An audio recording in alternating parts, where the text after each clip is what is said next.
من الشيطان الرجيم بسم الله الرحمن الرحيم ولتكن منكم أمة يدعون إلى الخير ويأمرون بالمعروف وينهون عن المنكر وأولئك هم المفلحون۔ قرآن کریم کہہ رہا ہے کہ تم میں سے ایک جماعت ایسی ہو کہ جو لوگوں کو بھلائی کی طرف بلائے، بھلائیوں کا حکم کرے، برائیوں سے روکے۔ یہ کام کریں گے تو قرآن مبارکباد دیتا ہے وہ اولئک هم المفلحون، یہی لوگ کامیاب ہیں۔ ویسے تو اللہ کے رسول صلی اللہ علیہ وسلم بھی ہمیں ذمہ دار بنا کر گئے ہیں، ہمارے کندھوں کے اوپر یہ دین کا بوجھ، امر بالمعروف نہی عن المنکر، یعنی بھلائیوں کا حکم کرنا، برائیوں سے روکنا، یہ ذمہ داری کا بوجھ ہمارے کندھوں کے اوپر ڈال کر گئے ہیں۔ اگر ہم برائی دیکھ رہے ہیں تو ہماری ذمہ داری بنتی ہے کہ روکنے کی بھرپور کوشش کریں اپنی طاقت کے مطابق، اس لیے کہ دشمن مسلمان نوجوان کے جذبات سے کھیل رہا ہے، اور یہ نوجوان ابھی سویا پڑا ہے۔ مسجد اقصیٰ کا اتنا بڑا مسئلہ، ہزاروں مسجدیں چلی گئی، جا رہی ہے، لسٹ میں ہے، لیکن اس نوجوان کے پیشانی کے اوپر بل نہیں پڑتا کہ ہمارے ساتھ کیا ہو رہا ہے۔ یہ اپنی مستی میں مست ہے، اپنی خواہشات پوری کرنے کے لیے جد و جہد اور کوشش کر رہا ہے، محنت مجاہدہ کر کے روپیہ پیسہ جمع کرتا ہے اور اللہ اور اس کے رسول کی نافرمانی میں اسے خرچ کرتا ہے۔ جذبات ہوتے ہیں، لیکن جذبات کے اوپر قابو رکھنا اور جذبات کو قابو میں رکھنا یہ مسلمان کی بہت بڑی ذمہ داری ہے، ورنہ پھر فرق کیا رہا؟ غیر مسلم بھی اپنی خواہشات کے اوپر زندگی گزارے اور کلمہ پڑھنے والا، نبی کا نام لینے والا بھی اپنی خواہشات کے اوپر زندگی گزارے، فرق کیا رہا؟ آج جذبات ہے، دونوں قسم کے جذبات ہیں، صحابہ کرام بھی تھے، ان کے سینوں میں بھی دل تھے، ان کی بھی اولاد تھی، ان کے بھی جذبات تھے۔ اور جذبات کیسے تھے؟ کئی مرتبہ یہ واقعہ میں سنا چکا ہوں۔ بدر کا میدان گرم ہے، تلواروں سے تلوار ٹکرا رہی ہے،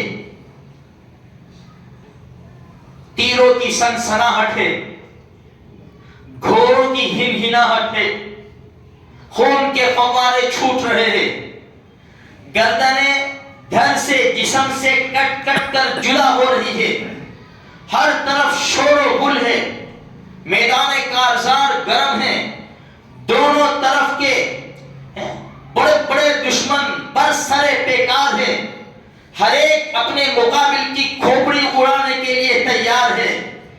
ایسے کارزار میدان میں، ایسے گرم میدان میں عبد الرحمن ابن عوف رضی اللہ تعالیٰ عنہ فرماتے ہیں کہ میں بھی کھڑا ہوا تھا مسلمانوں کی صف میں۔ میں نے جب دیکھا تو ایک نوجوان جس کی جوانی ابھی پھوٹی ہے میری طرف کھڑا ہے، دوسری طرف دیکھا جوان جس کی جوانی ابھی پھوٹی ہے وہ کھڑا ہے۔ میں سوچ میں پڑ گیا، اتنا بڑا معرکہ ہے، میدان کارزار گرم ہے، کھوپڑیاں لوگوں کی اڑ رہی ہے، خون کی ندیاں بہ رہی ہے، اور میرے پاس یہ جوان، اگر کوئی بہادر لوگ ہوتا تو میں ان کے ساتھ مل کر دشمنوں کا مقابلہ کرتا۔ یہ سوچ رہا تھا، ایک نے پوچھا، چچا جان اللہ کے دشمن ابو جہل کو پہچانتے ہو؟ میں نے اس کی طرف دیکھا، دوسرے نے یہی سوال کیا، چچا جان اللہ کے دشمن ابو جہل کو پہچانتے ہو؟ میں نے کہا بیٹا تمہاری کیا غرض ہے؟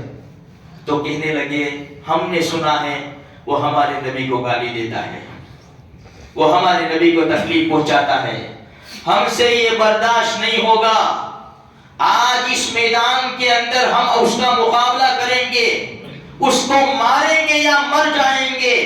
نبی کی عزت اچھالنا یہ ہمیں برداشت نہیں ہو سکتا۔ یہ جوان کہہ رہے ہیں جن کی جوانی ابھی پھوٹی ہے، اور میرا جوان کیا کر رہا ہے؟ جس نے خود کلمہ پڑھا ہے، جس کو نبی کی عزت کی حفاظت کرنی تھی، جس کو نبی کا لایا ہوا دین اس کو سنبھالنا تھا، آج اس کے برف سے اڑا رہا ہے۔ کیا دشمن کا مقابلہ ہوگا اور کیا دشمن کو منہ توڑ ہمارا جوان جواب دے گا، جو ٹیرس کے اوپر چڑھ کر اللہ کو بھول کر، پیارے نبی کی شریعت کو بھول کر ناچ رہا ہے، ڈی جے بجا رہا ہے، ڈانس کر رہا ہے، دارو خانہ پھوڑ رہا ہے، آنکھوں سے آنکھیں لڑ رہی ہے، دل الگ الگ فیصلے کر رہے ہیں، کتنے گھر اجڑ جاتے ہیں اور کتنے مرد اور عورتیں تنہائیوں میں چلے جاتے ہیں، کیا نہیں ہو رہا ہے، لیکن یہ اپنی مستی میں مست ہے۔ اللہ کا رسول، کیا شریعت، کیا قرآن، مجھے تو عیاشی کرنی ہے، بدماشی کرنی ہے، میری جان میرا مال، جہاں چاہوں گا جیسے چاہوں گا لٹاؤں گا، مجھے کوئی بولنے والا نہیں ہے، یہ عیاشی پر اترا ہوا ہے، یہ کیا دین کی حفاظت کرے گا؟ جس نبی کو ماننے والا ہے اس نبی نے آگ جلانے سے منع فرمایا ہے، اسی اللہ کے سامنے اور اللہ کے رسول صلی اللہ علیہ وسلم کی شریعت پہ لے کر یہ آگ جلا رہا ہے۔ میرے بھائیوں، ہماری بہت بڑی ذمہ داری بنتی ہے کہ ابھی تیاریاں ہو رہی ہے، ڈی جے لگ رہے ہیں، وہ جوان جو روزانہ 300 کماتے ہیں، 500 کماتے ہیں، 200 کماتے ہیں، اپنے گھر میں خرچ نہیں دیں گے، یہ پیسے جمع کر کے بس یہی کام کریں گے، دارو خانہ پھوڑو، ڈی جے لگاؤ، ڈانس کرو، عیاشیاں کرو۔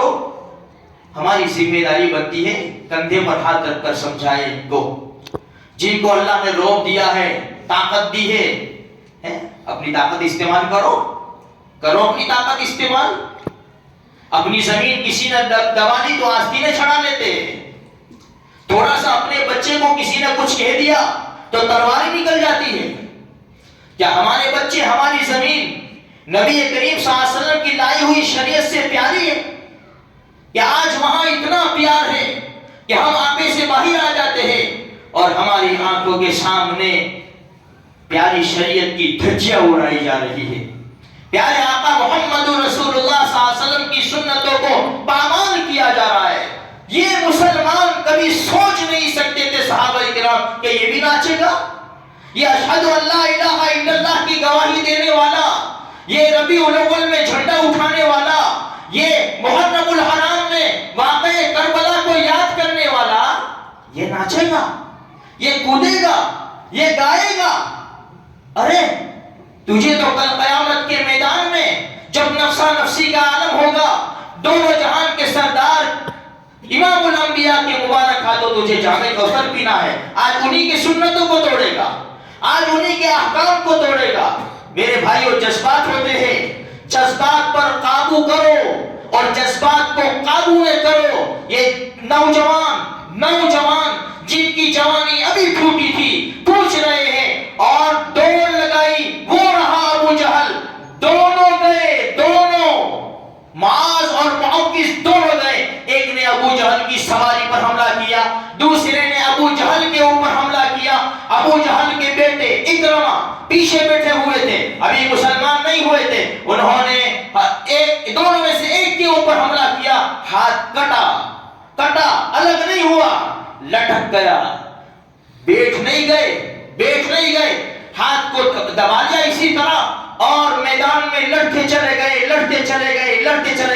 جب تکلیف دینے لگا، سنو میرے بھائیوں، یہ ہاتھ تکلیف دینے لگا، ہلنے لگا، تو اس ہاتھ کو پاؤں میں دبایا اور دبا کر کھینچا، ہاتھ کو پھینکا، ایک ہاتھ سے تلوار لے کر محمد رسول اللہ صلی اللہ علیہ وسلم کا لایا ہوا دین کس طرح غالب آ جائے، دشمنوں کی صفوں میں گھستے چلے گئے۔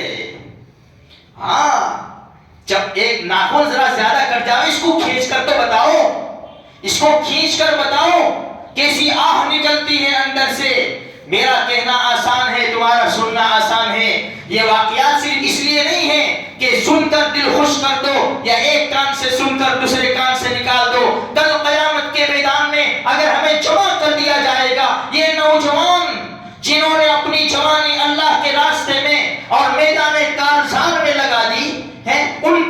ان کے بھی جذبات تھے. کل ہمارا جوان سامنے آ جائے گا, ہم ان کو کیا منہ دکھائیں گے, ہم ان کو کیا منہ دکھائیں. اس لیے میرے بھائیوں اپنے جذبات کو قابو میں رکھو. عیاشی بدماشی کا وقت نہیں ہے, اپنی خواہشات کو پورا کرنے کا وقت نہیں ہے. اللہ سے ڈرو, اللہ کے دین کی حفاظت کرو, محمد رسول اللہ صلی اللہ علیہ وسلم کی لائی ہوئی شریعت کی حفاظت کرو. ہماری بہت بڑی ذمہ داری ہے, ورنہ کل قیامت کا میدان ہوگا, نفسا نفسی کا عالم ہوگا, کوئی پرسان حال نہیں ہوگا, کوئی باپ بھی پوچھنے والا نہیں ہوگا. ایک ہی ہستی ہوگی, محمد رسول اللہ صلی اللہ علیہ وسلم کے ذات. میرے بھائیوں آج ان سے بے وفائی کر گئے ہم, کل ہم ان کے سامنے کیا منہ دکھائیں گے.